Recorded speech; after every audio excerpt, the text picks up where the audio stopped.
Gracias, asambleísta. Asambleísta Vicente Tallano. Gracias, señora presidenta. Compañeros y compañeras asambleístas, una vez más vamos a tratar temas de justicia enviados por la mesa número 8. En relación a los textos que vamos a tratar el día de hoy, yo debo de decir que en la mayoría de ellos he puesto mi voto, no así en los posteriores, lamentablemente, cuando ya entró, desde mi punto de vista, la parte política en el tratamiento de la institucionalidad de la justicia en el Ecuador.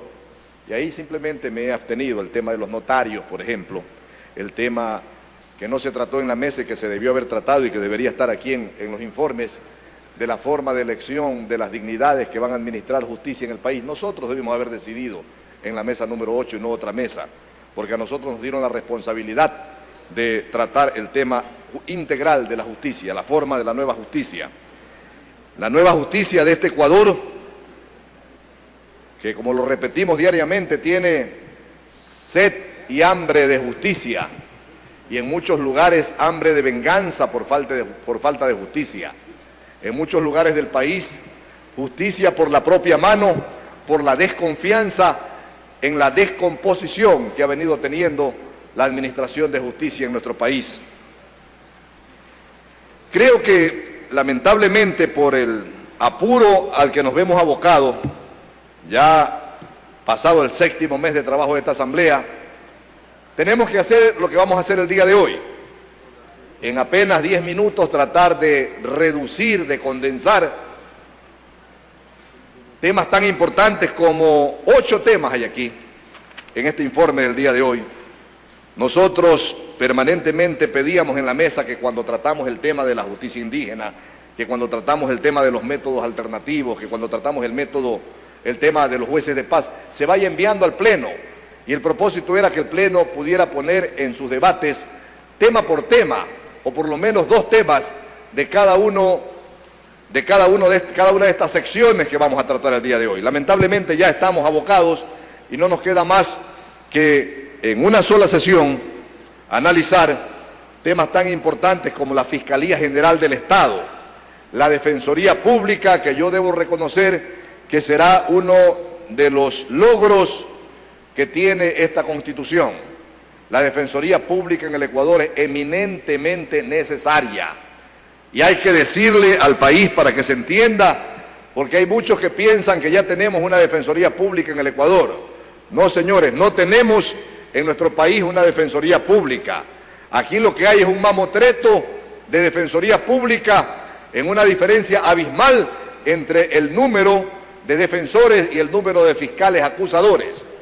En el Ecuador lo que hay a partir de la Constitución de 1998 es la Defensoría del Pueblo, y la Defensoría del Pueblo defiende fundamentalmente derechos humanos, la defensa jurídica en un proceso civil, penal, en un proceso de menores, en donde permanente y diariamente en todas las ciudades del país hay filas y filas de mujeres al pie de los juzgados de la niñez y la adolescencia, tratando de buscar justicia, mujeres pobres que no tienen, lógicamente, para pagar el patrocinio de un abogado para que defienda sus derechos y los derechos de sus hijos, madres ancianas peregrinando por los pasillos de los juzgados penales a lo largo y ancho del país, rogándole a un defensor público que no por falta de voluntad, y hay que reconocerlo, sino por falta de tiempo fundamentalmente, no alcanza a hacerle el escrito o el argumento de defensa para la defensa precisamente de quienes justa o injustamente están detenidos en un centro de detención o en un centro de rehabilitación. Y fíjense que digo justa o injustamente porque la Defensoría Pública es para defender. El oficio nuestro, el oficio de los abogados, es abogar por la gente, más allá de su responsabilidad o su inocencia. Lógicamente que lo ideal sería defender solamente a gente inocente, pero también hay gente que ha cometido delito por muchas circunstancias, que también tienen derecho a ser defendidos, que también tienen derecho a ser patrocinados por un abogado, y lamentablemente, al no existir esa posibilidad en el Ecuador, se quedan generalmente indefensos y pasan cosas como las que ha pasado, pasan exageraciones como la que ha tenido que hacer lamentablemente esta Asamblea Constituyente. Es verdad, el día viernes en la noche se indultaron más o menos 1.200 personas, de acuerdo a lo que cuantitativamente se ha manifestado. Estamos plenamente de acuerdo en que la ley es muy dura para quien tiene 1 gramo, 5 gramos, 10 gramos de droga, pero fíjense ustedes que dentro de esas 1.200 personas hay gente que ha llevado 2 kilos de droga. Mis queridos amigos, 1 gramo de droga ocasiona un daño tremendo. Imagínense, en 2 kilos de droga son más de 4 libras de droga. Y si hablamos de 2 kilos de cocaína, realmente eso aquí y en cualquier parte del mundo cuesta una fortuna. Con el deseo, y entiendo que así es, con el deseo de buscar un mecanismo justo, ahí van revueltos en medio de esas amnistías a lo mejor gente que no debió haber salido en libertad. Pero en todo caso, esto es producto de la deformación de la justicia del Ecuador. Yo creo que ahí hay que hacer urgentemente una reforma al Código Penal a efecto de poder regular las penas, que no el traficante que anda en un jet o el traficante que anda en un carro lujoso traficando drogas y que casi nunca cae preso, no pueda tener la misma pena que la persona que vende 10 sobres de base para alimentar su vicio y con el producto de la venta fumarse un sobre. Ese no debe estar en la cárcel, ese debe estar rehabilitándose en alguna clínica. Qué interesante que sería el tiempo para poder analizar el tema, por ejemplo, que también es una innovación en este capítulo, y que es el tema de la protección de víctimas y testigos. Eso pone en grave peligro la administración de justicia, porque ¿qué es lo que pasa? Una persona es víctima de un de un delito, y simplemente le da hasta miedo ir a la fiscalía a denunciar, porque si no tiene un billetito para darle al amanuense para que le transcriba la denuncia, desde ahí se acabó la justicia.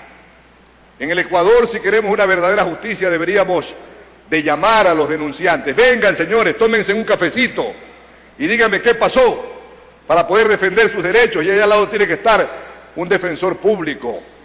Al no haber una protección para las víctimas de los delitos y al no haber una protección para los testigos de los delitos, simplemente los delitos en su gran mayoría quedan en la impunidad, porque a la gente le da miedo ir a declarar en un juicio, porque a la gente le da miedo ir a denunciar. Yo en alguna época de mi vida fui juez penal en la ciudad de Guayaquil, y recuerdo haber tenido que pedirle, casi rogarle a los testigos que vengan a declarar al juicio para poder establecer la materialidad de una infracción en aquella época. Está bien que se incluya en la Constitución y que lo maneje, ojalá, adecuadamente la Fiscalía General, este sistema de protección a víctimas y testigos, porque permitirá en el país que vaya un poco más abriéndose la justicia. Estoy plenamente de acuerdo con que se establezcan los jueces de paz, jueces que de alguna manera van a permitir que el hombre pobre, fundamentalmente en el campo de la costa ecuatoriana, pueda tener la posibilidad de acceso a una justicia más pronta, a una justicia más oportuna. Le queda 1 minuto, asambleísta. Quiero decir en este minuto que con lo que yo no estoy de acuerdo y nunca voy a compartir es con el sistema que esta Asamblea Nacional Constituyente ha encontrado para la designación de todas las autoridades de justicia. Por ese sistema mediante el cual se va a elegir al ministro fiscal, al defensor público, a los magistrados de la Corte Suprema de Justicia, porque lamentablemente todo lo que han hecho, todo lo que hemos trabajado durante estos 7 meses podría echarse a perder por una mayor politización de la justicia en el Ecuador. Muchas gracias. Gracias, asambleísta. Asambleísta Margarita Morocho.